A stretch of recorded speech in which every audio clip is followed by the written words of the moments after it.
प्रभु की स्तुति। आप इस चैनल को रोजाना सुनकर 1 साल में बाइबल पढ़ सकते हैं। Please subscribe and support. आज के बाइबल अध्याय। सपन्याह भविष्यवक्ता की पुस्तक अध्याय 1। सपन्याह भविष्यवक्ता की पुस्तक अध्याय 1। आमोन के पुत्र यहूदा के राजा योशिय्याह के दिनों में यहोवा का यह वचन सपन्याह के पास, जो हिजकिय्याह के पुत्र अमर्याह का परपोता और गदल्याह का पोता और कुशी का पुत्र था, पहुंचा कि मैं धरती के ऊपर से सबका अंत कर दूंगा। यहोवा की यही वाणी है, मैं मनुष्य और पशु दोनों का अंत कर दूंगा। मैं आकाश के पक्षियों और समुद्र की मछलियों का और दुष्टों समेत उनकी रखी हुई ठोकरों के कारण का भी अंत कर दूंगा। मैं मनुष्य जाति को भी धरती पर से नाश कर डालूंगा। यहोवा की यही वाणी है।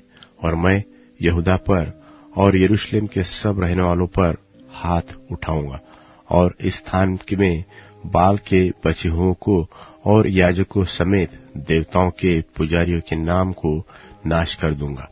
और जो लोग अपने अपने घर की छत पर आकाश के गण को दंडवत करते हैं और जो लोग दंडवत करते हुए इधर तो यहोवा की सेवा करने की शपथ खाते और अपने मोलेक देवता की भी शपथ खाते हैं, और जो यहोवा के पीछे चलने से लौट गए हैं, और जिन्होंने न तो यहोवा को ढूंढा और न उसकी खोज में लगे, उनको भी मैं सत्यानाश कर डालूंगा। परमेश्वर यहोवा के सामने शांत रहो, क्योंकि यहोवा का दिन निकट है। यहोवा ने यज्ञ सिद्ध किया है और अपने पहुनों को पवित्र किया है। और यहोवा के यज्ञ के दिन मैं हाकिमों और राजकुमारों को और जितने परदेश के वस्त्र पहना करते हैं उनको भी दंड दूंगा। और उस दिन मैं उन सबों को दंड दूंगा जो डेवढ़ी को लांघते और अपने स्वामी के घर को उपद्रव और छल से भरते हैं।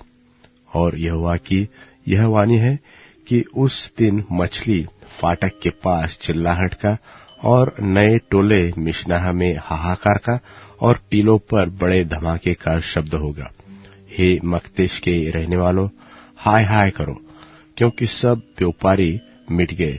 जितने चांदी से लदे थे उन सब का नाश हो गया है।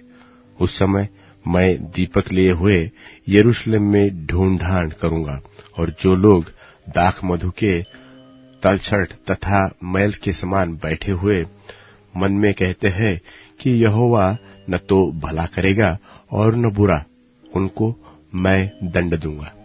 तब उनकी धन संपत्ति लूट जाएगी और उनके घर उजाड़ होंगे। वे घर तो बसाएंगे परंतु उनमें रहने न पाएंगे, और वे दाख की बारियां तो लगाएंगे परंतु उनमें दाख मधु पीने न पाएंगे। यहोवा का भयानक दिन निकट है, वह बहुत वेग से समीप चला आता है। यहोवा के दिन का शब्द सुन पड़ता है, वहां वीर दुख के मारे चिल्लाता है।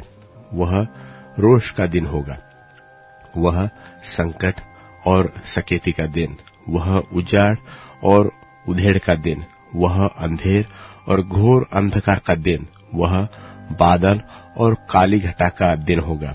वह गढ़ वाले नगरों और ऊंचे घुमटों के विरुद्ध नरसिंगा फूंकने और ललकारने का दिन होगा। और मैं मनुष्यों को संकट में डालूंगा और वे अंधों की नाई चलेंगे, क्योंकि उन्होंने यहोवा के विरुद्ध पाप किया है, और उनका लोहू धूलि के समान और उनका मांस विष्ठा की नाई फेंक दिया जाएगा। और यहोवा के रोष के दिन में न तो चांदी से उनका बचाव होगा और न सोने से, क्योंकि उनके जलन की आग से सारी पृथ्वी भस्म हो जाएगी, क्योंकि वह तो पृथ्वी के सारे रहने वालों को घबराकर उनका अंत कर डालेगा। सपन्याह भविष्यवक्ता की पुस्तक अध्याय 2। सपन्याह भविष्यवक्ता की पुस्तक अध्याय 2। हे निर्लज्ज जाति के लोगों, इकट्ठे हो, इससे पहले कि दंड की आज्ञा पूरी हो जाए और बचाव का दिन भूसी की नाई निकल जाए, और यहोवा का भड़कता हुआ क्रोध तुम पर आ पड़े, और यहोवा के क्रोध का दिन तुम पर आए, तुम इकट्ठे हो। हे पृथ्वी के सब नम्र लोगों, हे यहोवा के नियम के मानने वालों, उसको ढूंढते रहो, धर्म को ढूंढो, नम्रता को ढूंढो। संभव है कि तुम यहोवा के क्रोध के दिन में शरण आओ, क्योंकि अज्जा तो निर्जन और अश्कलोन उजाड़ हो जाएगा। अश्दोद के निवासी दिन दोपहरी निकाल दिए जाएंगे और एक्रोन उखाड़ा जाएगा। हाय समुद्र तीर के रहने वालों पर, हाय करेती जाति पर, हे कनान, हे पलिश्तियों के देश, यहोवा का वचन तेरे विरुद्ध है। मैं तुझको ऐसा नाश करूंगा कि तुझ में कोई न बचेगा, और उसी समुद्र तीर पर चरवाहों के घर होंगे, और भेड़शालाओं समेत चराई ही चराई होगी, अर्थात वही समुद्र तीर यहूदा के घराने के बचे हुओं को मिलेगी। वे उस पर चराएंगे, वे अश्कलोन के छोड़े हुए घरों में सांझ को लेटेंगे, क्योंकि उनका परमेश्वर यहोवा उनकी सुधि लेकर उनके बंधुओं को लौटा ले जाएगा। मोआब में जो मेरी प्रजा की नाम धराई, और अम्मोनियों ने जो उसकी निंदा करके उसके देश की सीमा पर चढ़ाई की, वह मेरे कानों तक पहुंची है। इस कारण इस्राएल के परमेश्वर सेनाओं के यहोवा की यह वाणी है कि मेरे जीवन की शपथ, निश्चय मोआब सदोम के समान और अम्मोनी अमोरा के तुल्य बिच्छू पेड़ों के स्थान और नमक की खानियां हो जाएंगे, और सदैव उजड़े रहेंगे, और मेरी प्रजा के बचे हुए उनको लूटेंगे, और मेरी जाति के श्रेष्ठ लोग उनको अपने भाग में पाएंगे। यह उनके गर्व का पलटा होगा। उन्होंने तो सेनाओं के यहोवा की प्रजा की नाम धराई और उस पर बड़ाई मारी है।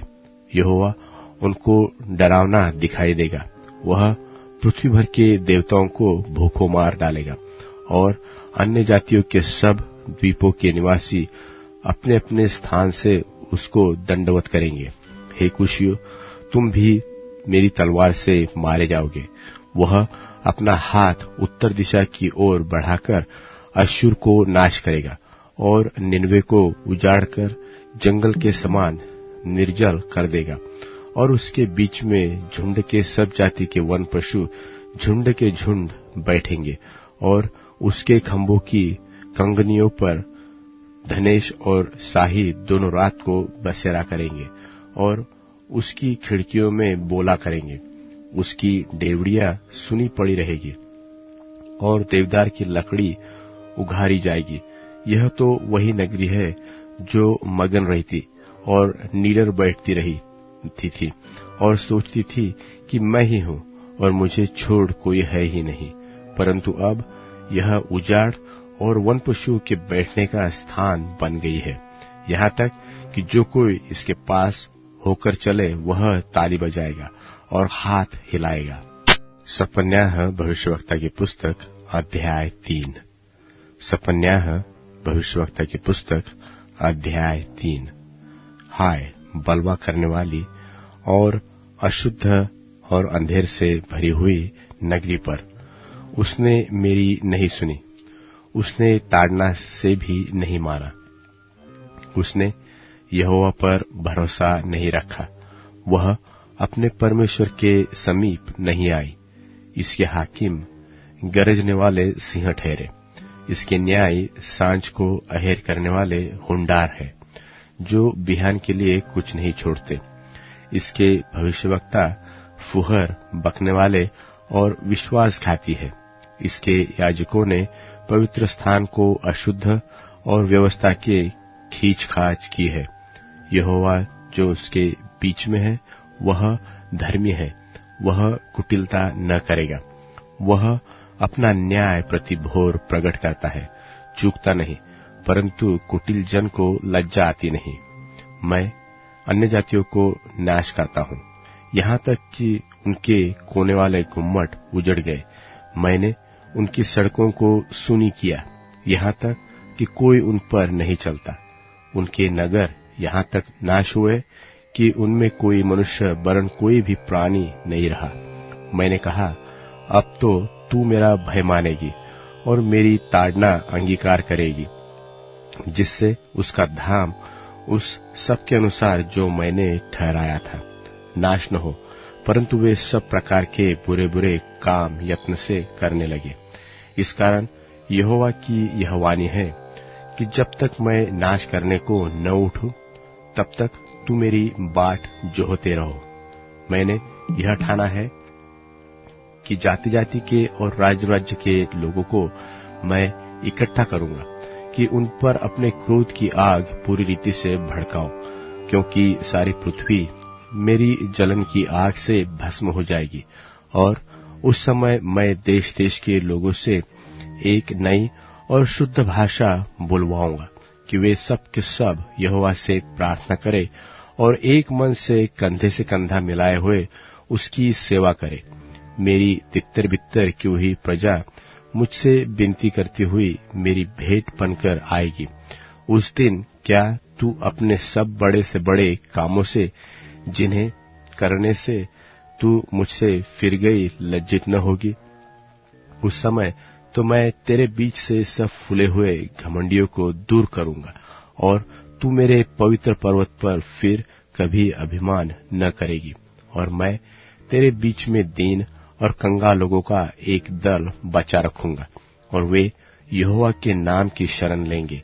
इस्राएल के बचे हुए लोग न तो कुटिलता करेंगे और न झूठ बोलेंगे और न उनके मुंह से छल की बातें निकलेगी। वे चरेंगे और विश्राम करेंगे और कोई उनको डराने वाला न होगा। हे सियोन, ऊंचे स्वर से गा। हे इस्राएल, जय जयकार कर। हे यरूशलेम, अपने संपूर्ण मन से आनंद कर और प्रसन्न हो। यहोवा ने तेरा दंड दूर किया, तेरा शत्रु भी दूर किया है। इस्राएल का राजा यहोवा तेरे बीच में है, इसलिए फिर विपत्ति न भोगेगी।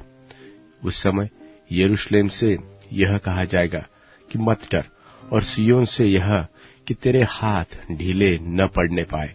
तेरा परमेश्वर यहोवा तेरे बीच में है, वह उद्धार करने में पराक्रमी है। वह तेरे कारण आनंद में मगन होगा, वह अपने प्रेम के मारे चुपका रहेगा, फिर ऊंचे स्वर से गाता हुआ तेरे कारण मगन होगा। जो लोग नियत पर्वों में सम्मिलित न होने के कारण खेदित रहते हैं, उनको मैं इकट्ठा करूंगा, क्योंकि वे तेरे तो है और उसकी नामधराई उनको बोझ जान पड़ती है। उस समय मैं उन सबों से जो तुझे दुख देते हैं उचित बर्ताव करूंगा और लंगड़ों को चंगा करूंगा और बरबस निकाले हुओं को इकट्ठा करूंगा, और जिनकी लज्जा की चर्चा सारी पृथ्वी पर फैली है, उनकी मैं प्रशंसा और कीर्ति सब कहीं फैलाऊंगा। उसी समय मैं तुम्हें ले आऊंगा और उसी समय मैं तुम्हें इकट्ठा करूंगा, और जब मैं तुम्हारे सामने तुम्हारे बंधुओं को लौटा लाऊंगा, तब पृथ्वी की सारी जातियों के बीच में तुम्हारी कीर्ति और प्रशंसा फैला दूंगा। और यहोवा का यही वचन है। यूहन्ना का प्रकाशित वाक्य 15वां अध्याय। फिर मैंने स्वर्ग में एक और बड़ा और अद्भुत चिन्ह देखा, अर्थात 7 स्वर्गदूत, जिनके पास 7 पिछली विपत्तियां थीं, क्योंकि उनके हो जाने पर परमेश्वर के प्रकोप का अंत है। और मैंने आग से मिले हुए कांच का सा एक समुद्र देखा, और जो उस पशु पर और उसकी मूरत पर और उसके नाम के अंक पर जयवंत हुए थे, उन्हें उस कांच के समुद्र के निकट परमेश्वर की वीणाओं को लिए हुए खड़े देखा। और वे परमेश्वर के दास मूसा का गीत और मेमने का गीत गा गा कर कहते थे कि हे सर्वशक्तिमान प्रभु परमेश्वर, तेरे कार्य बड़े और अद्भुत हैं। हे युग युग के राजा, तेरी चाल ठीक और सच्ची है। हे प्रभु, कौन तुझसे न डरेगा और तेरे नाम की महिमा न करेगा, क्योंकि केवल तू ही पवित्र है और सारी जातियां आकर तेरे सामने दंडवत करेंगी, क्योंकि तेरे न्याय के काम प्रकट हो गए हैं। और इसके बाद मैंने देखा कि स्वर्ग में साक्षी के तंबू का मंदिर खोला गया, और वे 7 स्वर्गदूत, जिनके पास सातों विपत्तियां थीं, शुद्ध और चमकती हुई, मणि पहने हुए, छाती पर सुनहले पटके बांधे हुए मंदिर से निकले। और उन चारों प्राणियों में से एक ने उन 7 स्वर्गदूतों को परमेश्वर के, जो युगानुयुग जीवता है, प्रकोप से भरे हुए 7 सोने के कटोरे दिए। और परमेश्वर की महिमा और उसकी सामर्थ के कारण मंदिर धुएं से भर गया। और जब तक उन 7 स्वर्गदूतों की 7 विपत्तियां समाप्त न हुई, तब तक कोई मंदिर में न जा सका। नीतिवचन अध्याय 22। नीतिवचन अध्याय 22।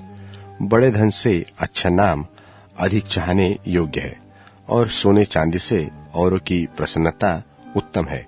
धनी और निर्धन दोनों एक दूसरे से मिलते हैं, यहोवा उन दोनों का करता है।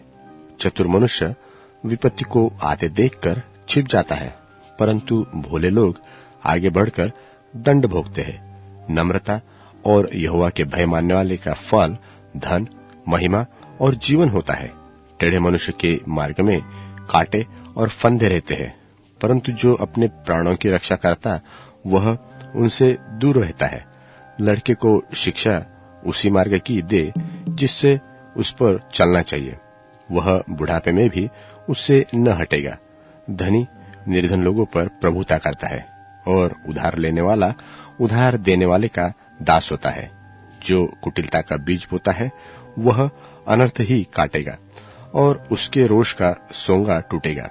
दया करने वाले पर आशीष फलती है, क्योंकि वह कंगाल को अपनी रोटी में से देता है। ठट्टा करने वाले को निकाल दे, तब झगड़ा मिट जाएगा, और वाद विवाद और अपमान दोनों टूट जाएंगे। जो मन की शुद्धता से प्रीति रखता है, उसके वचन मनोहर होते हैं, और राजा उसका मित्र होता है। यहोवा ज्ञानी पर दृष्टि करके उसकी रक्षा करता, परंतु विश्वासघाती की बातें उलट देता है। आलसी कहता है कि बाहर तो सिंह होगा, मैं चौक के बीच घात किया जाऊंगा। पराई स्त्रियों का मुंह गहरा गड्ढा है, जिससे यहोवा क्रोधित होता सो ही उसमें गिरता है। लड़के के मन में मूढ़ता बंधी रहती है, परंतु छड़ी की ताड़ना के द्वारा वह उससे दूर की जाती है। जो अपने लाभ के निमित्त कंगाल पर अंधेरा करता है और जो धनी को भेंट देता, वे दोनों केवल हानि ही उठाते हैं। कान लगाकर बुद्धिमानों के वचन सुन, और मेरी ज्ञान की बातों की ओर मन लगा। यदि तू उनको अपने मन में रखे और वे सब तेरे मुंह से भी निकाल करे, तो यह मन भावनी बात होगी। मैं आज इसलिए ये बातें तुझको जता देता हूँ कि तेरा भरोसा यहोवा पर हो। मैं बहुत दिनों से तेरे हित के उपदेश और ज्ञान की बातें लिखता आया हूँ, कि मैं तुझे सत्य वचनों का निश्चय करा दूं, जिससे जो तुझे काम में लाएंगे उनको सच्चा उत्तर दे सके। कंगाल पर इस कारण अंधेर न करना कि वह कंगाल है, और न दीन जन को कचहरी में पीसना, क्योंकि यहोवा उनका मुकदमा लड़ेगा। और जो लोग उनका धन हर लेते हैं, उनका प्राण भी वह हर लेगा। क्रोधी मनुष्य का मित्र न होना, और झट क्रोध करने वाले के संग न चलना। कहीं ऐसा न हो कि तू उसकी चाल सीखे और तेरा प्राण फंदे में फंस जाए। जो लोग हाथ पर हाथ मारते और क्रूणियों के उत्तरदायी होते हैं, उनमें तू न होना। यदि भर देने के लिए तेरे पास कुछ न हो, तो वह क्यों तेरे नीचे से खाट खींच ले जाए। जो सिवान तेरे पुरखों ने बांधा हो, उस पुराने सिवान को न बढ़ाना।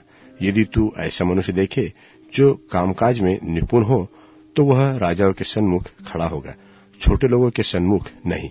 अब Amazon music, tune in, Spotify और YouTube म्यूजिक में उपलब्ध है। Please follow it.